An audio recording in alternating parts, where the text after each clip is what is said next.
নমস্কার রৌনক, তুমি কোথা থেকে বলছো বলো? আমি কলকাতা থেকে বলছি করেছি। হ্যাঁ, চলে আসি। রৌনক এবং রৌনকের মা রাখি, অলরেডি আমরা আছি একসাথে, অনলাইন কনসালটেন্সি করলাম। কেমন লাগলো আজকে অনলাইন কনসালটেন্সি?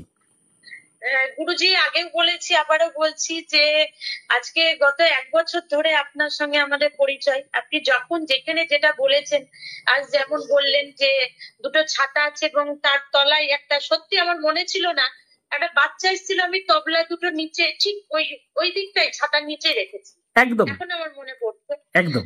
আর যেটা বলার সেটা কোথায় কি আছে না আছে সবই আপনি বলে দেন।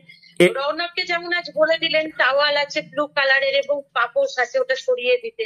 ঠিক। ঝাড়ুটা বললেন এইভাবে বারবার আমরা একদম ঠিকঠাকই পাই আপনি যেটা বলেন। আর যে রেমেডি গুলো গুরুজি দেন সবটাই আমাদের আমরা করি এবং ফলো পাই গুরুজি। রিসেন্ট আমার খুব অসুবিধা হচ্ছিল আর কি। এবার রৌনক বল কিছু গুরুজি সম্পর্কে। হ্যাঁ রৌনক। আমি গুরুজি মানে বারবার আপনার কাছে আসি, অনেক সাহায্য তো পাই। ঠিক। মানে এবার হচ্ছে অরিজিনাল ইয়েটা। ঠিক ঠিক ঠিক। এবং রৌনক, আজকের প্রেডিকশন কেমন লেগেছে? টোটালি প্রেডিকশন তো ভালোই গুরুজি, প্রত্যেকবার আসি আর অবাক হই। ঠিক ঠিক ঠিক। তোমরা সকলে স্যাটিসফাই তো? হ্যাঁ হ্যাঁ একদম ঠিক ঠিক আছে। তোমরা সকলে ভালো থাকো, আনন্দে থাকো এবং সুখে থাকো। জয় মা।